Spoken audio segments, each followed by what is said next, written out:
let me say that we have in the studio here Gail, Corrin, Pippa, Edmunds and Kathryn Sharman, and all three ladies are willing to talk to you if you'd like to talk to them. 66 13 68, please, is the number to ring, and William King will answer the phone. Now, the first is a message which comes in regularly on good days to this programme, so I'll get that out of the road first of all. It says, "Hi Roger, the camera obscura opened a little late today, but it's now open, and of course very weather dependent." That's from Ruth.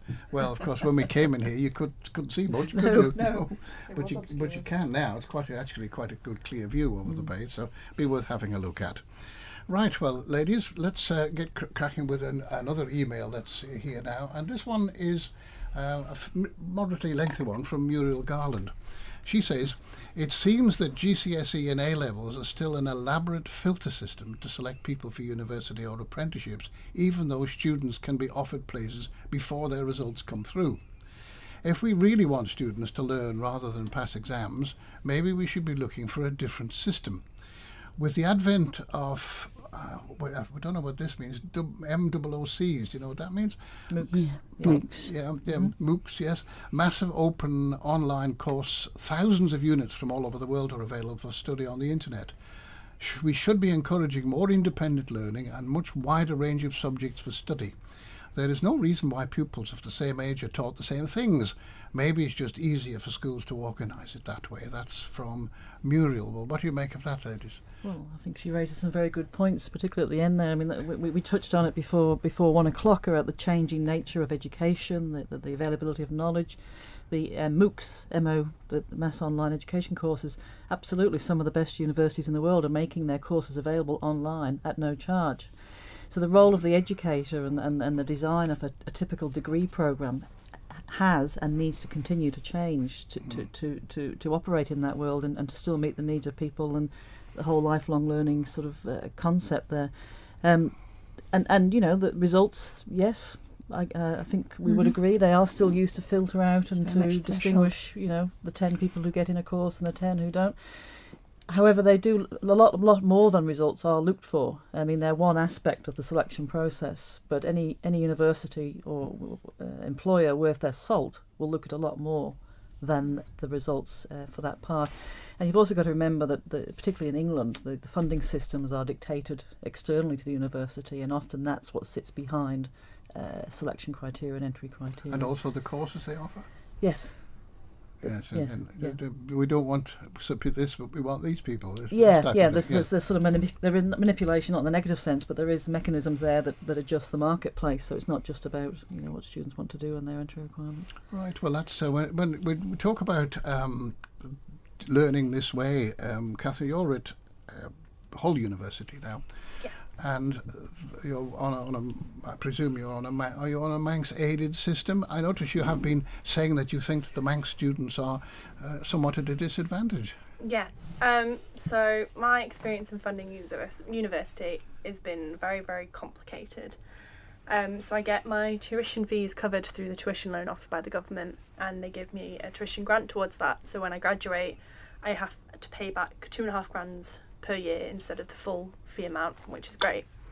But the issue arises around maintenance and the maintenance grant. So it's very, very hard to apply for it, which means that a lot of students don't have access to funding whilst they're actually at university. So although I graduate in a better position than a UK student, I've had 3 years of struggling and trying to find the money each year, which can really take its toll. But you don't end up with a whacking great debt? Not at the minute, but the debt has been transferred to my parents instead of me taking it out as a loan instead. They still had to find that money.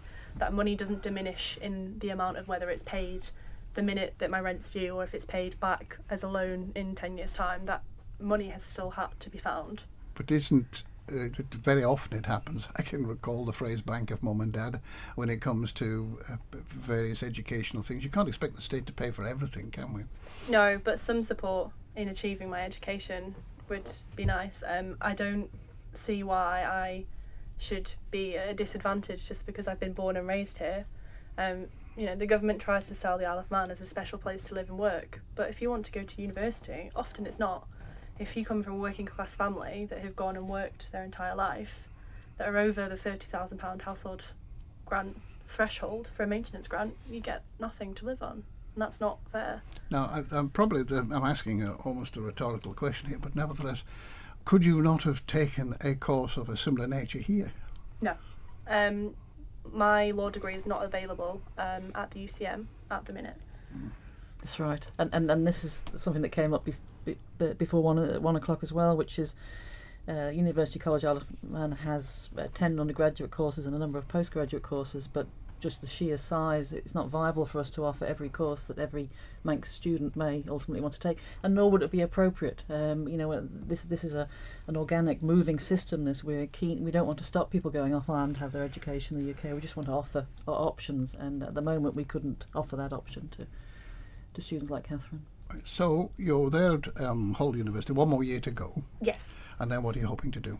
I am moving to Manchester to pursue my LPC, which is another course that I have to do in order to qualify as a lawyer. Now this is as a lawyer, as an English solicitor. Yes. So are you going to come back and article for the Manx Bar? Absolutely not. Absolutely not. My entire life I've always wanted to come home, eventually to settle down and give a potential family the life I've had here. But my experience of the system and politics and the stress that I've gone through and the stress that's been put on my family, I do not want to subject a potential family that I might have in the future to that. Mind you, lawyers in the Isle of Man don't do too badly, They don't do too badly in the UK either. Okay, now let's have a note has come in from Ruth.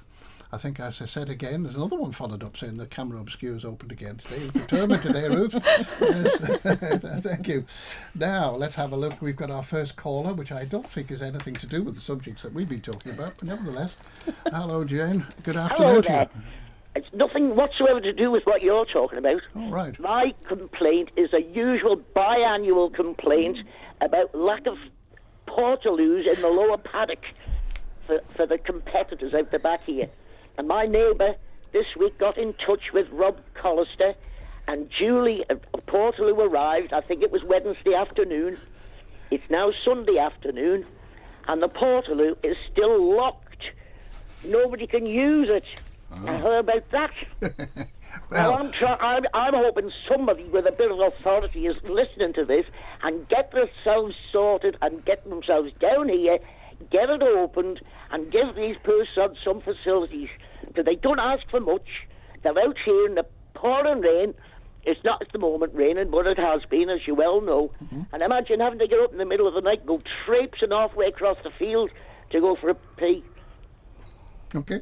Well, I don't think I can add much to that. No, Jane? I know. It happens every year. Twice a year we complain, my neighbour and I.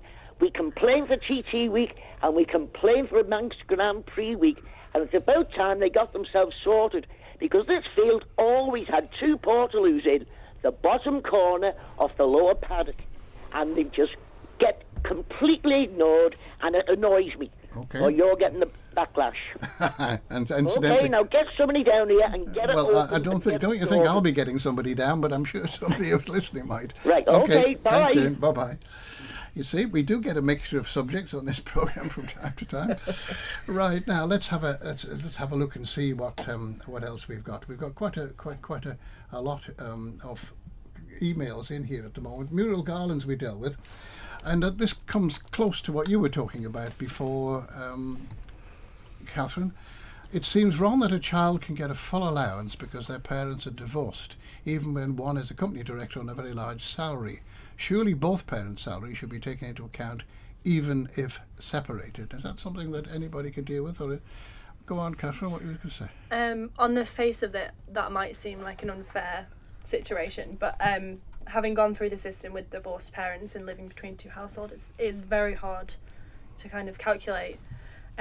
It depends honestly on the situation. If the child that's entitled to the full allowance is living solely at one parent's house, that then means that they should have just that household income taken into account.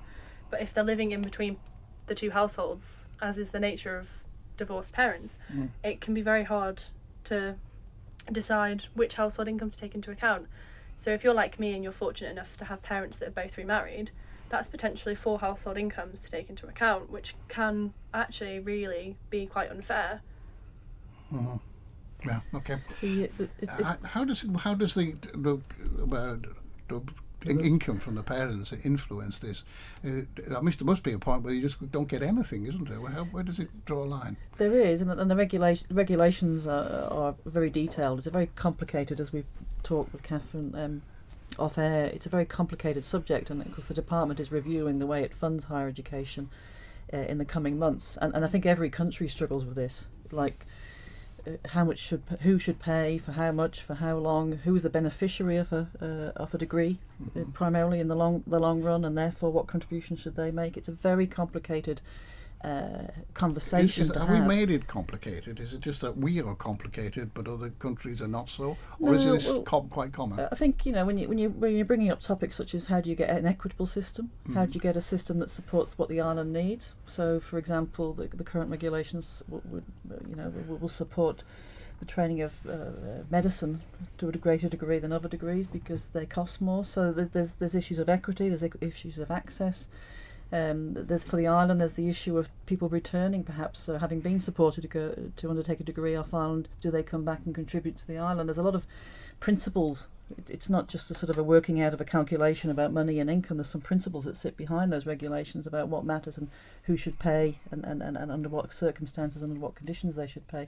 As I said earlier, the Isle of Man is despite your experience, and I'm not diminishing your experience at all, Kathryn, does remain overall one of the most generous jurisdictions in the world in terms of supporting people around higher education compared to other countries. But how, I don't know where you draw a line here, because the student doesn't really know, or will know has a university place maybe, but not all necessarily which one, depending on the results. And therefore they don't know even what they might need, except when the exams come in. Not a lot of time to work that out, is there? Having gone through it myself, there's not. I was quite fortunate that me and my parents, we all knew it was going to be a struggle, so we talked about it and how we would fund it and how we would do it quite early on, a year before I went, 2 years before I went. I think there is a big issue in the fact of I think it's the guidelines around and the applications for the maintenance grant system on island are done quite late in the year, so people won't find out what they get if they are eligible till the end of the year. But there is one point I would like to just mention about talking about the funding system. The Isle of Man funding system at the minute places a lot of emphasis on parental support. If your household income comes above a certain length, it is deemed that your parents will contribute. One massive issue with that emphasis on the system that other students have spoken to me about is people that come from families that don't have parents, that don't have that familial support, whether that's through death or through just bad relationships. I think it's quite unfair that the system places this emphasis on parental support when some people might not have that, or even when some people's parents won't do that. I think it's quite unfair that as a student I'm put in this position. Well, forgive me for interrupting you, but I think got the message. But what would you put in its place? There's lots of different things you could put in the place. So as mentioned, the government at the minute is very, very generous in what they offer, in the sense of they give me over £6,000 a year grant towards my tuition fees. Lots of students would be happier to graduate with the full amount of tuition debt at the end of it, because that's paid off when you have a job, when you've graduated. And that money that they give me towards the tuition fees a year, why can't they give that to me as a maintenance grant? Because I need that more whilst I'm at university. It's all well and good that I graduate with less debt, but when I graduate I'm about to go into a working career when I can afford to pay that off. But I can't afford now to find that miraculous £6,000 to £12,000 a year at the minute. So although it's generous, it's almost like it's generous in the wrong place. It's not in the place that we need at the minute. Right. Yes. Well, okay, now we've got another caller on the line now, and it's Howard.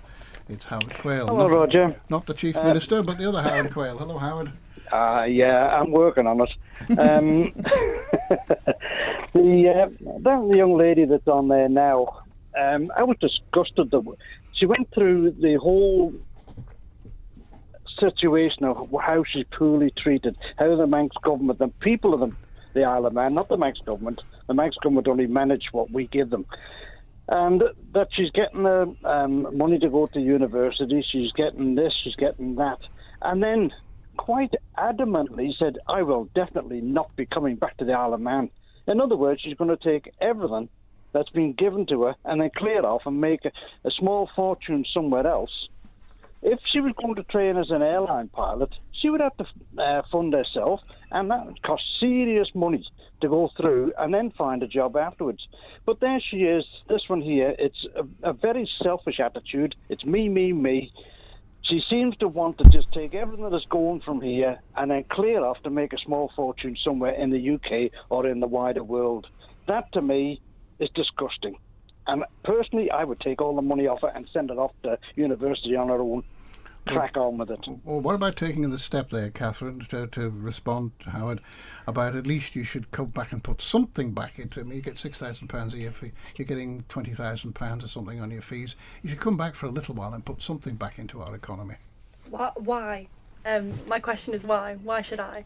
My parents Because you've and had the money. my parents and my step-parents have lived here for 20 years and paid their taxes. They've paid their tax for me to have my grant to go to university.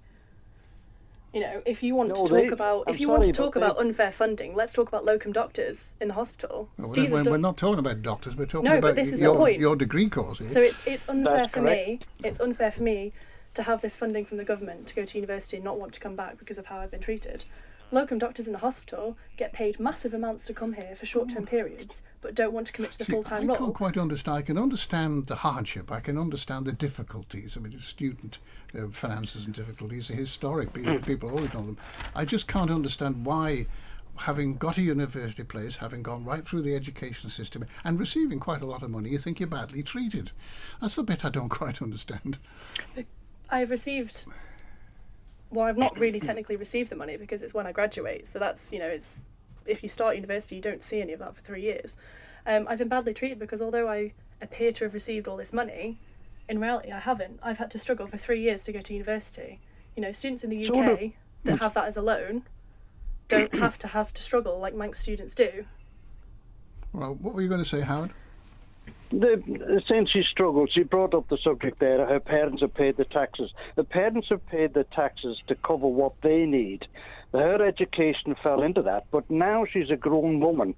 The taxes that she's going to pay in the future will pay for what she's getting. She is a grown person now, a separate entity, and for all intents and purposes, flown the coop. And she should be self-supporting. And if she wants to go to university and make herself into a first-class lawyer instead of a selfish person, then she should fund this herself and make sure that she does. Because if you don't, well, wait, Howard, let's just step in there. I can see your logic, but there she is at university, hasn't got a job, struggling to learn. How's she going to fund it herself? On a loan. An airline pilot would have to take that out. He would take the private pilot's license. Then beyond that, he would have to, which in this girl's instance is education, he'd take a PPL. Then he would have to move on to a commercial pilot's license, which he would have to take out a loan to fund. Oh, well, okay. Well, I do know a few people who've done that, but of course, there's various returns on that. But different jobs for different things. But we do it historically. What I'm trying to say is we do historically have always supported most of our students when they've gone to university in one way or another. It's not a lot to do with the individual or the family or anything, is it? It's a matter of principle, no, really. I'm not saying that they don't fund them. They probably do an excellent job.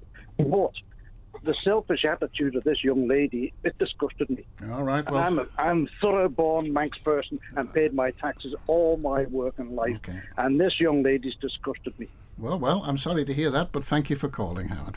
Thank you. Cheerio. He's gone. Well, there we are, Kathryn. I don't think you've got a fan there, but he disagrees with what you were saying. I suppose you're bound to get a difference of opinion on this particular subject, aren't you? Absolutely.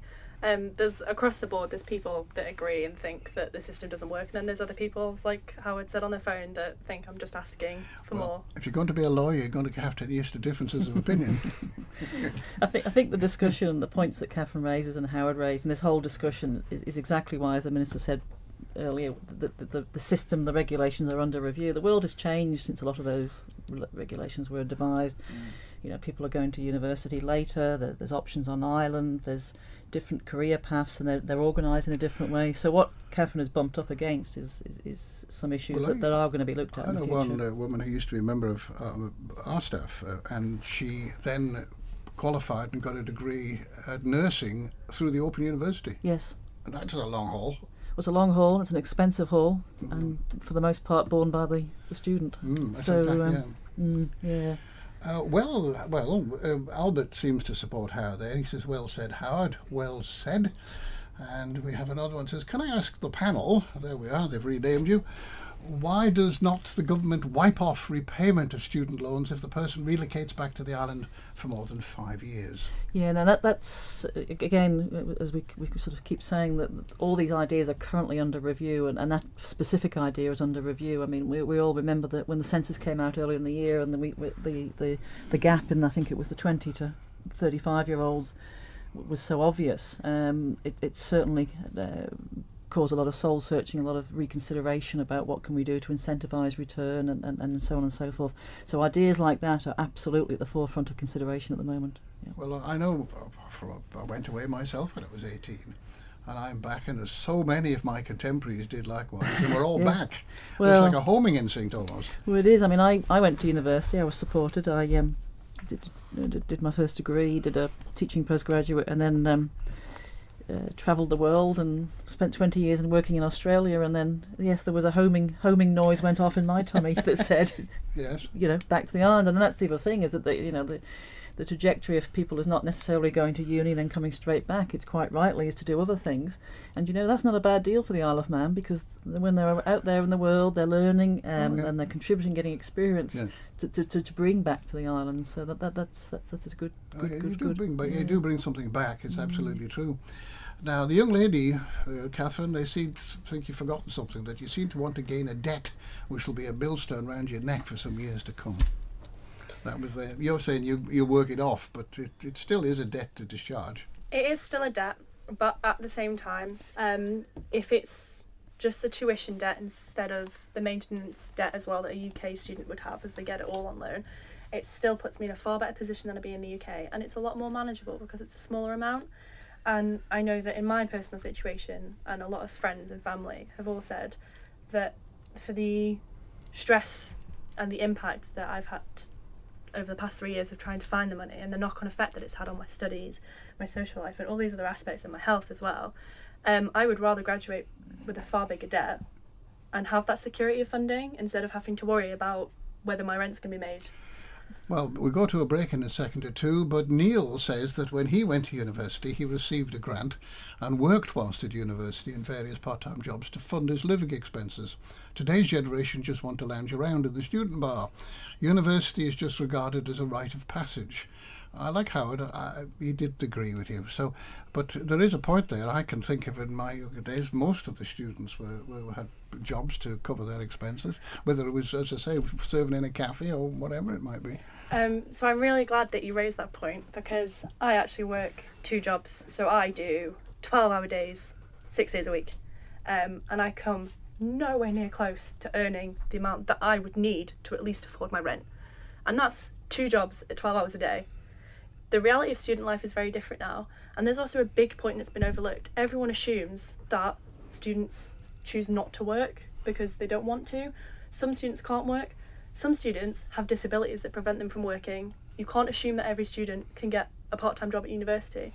Some students do different courses, so I know that nursing have placement weeks, teaching has placement weeks.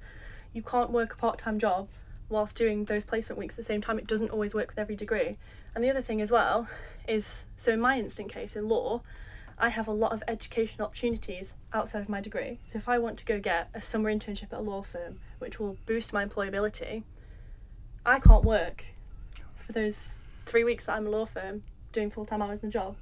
There's a lot of educational opportunities that I've missed out on. And would you get paid for jobs. working at the law firm? No, a lot of the emphasis now on work experience is unpaid internships, voluntary roles, which makes it a lot harder for a student like me that has to work to fund my degree, because it means that I then miss out on these opportunities because I can't afford to have time off work. So It's not that students don't work, some students can't work,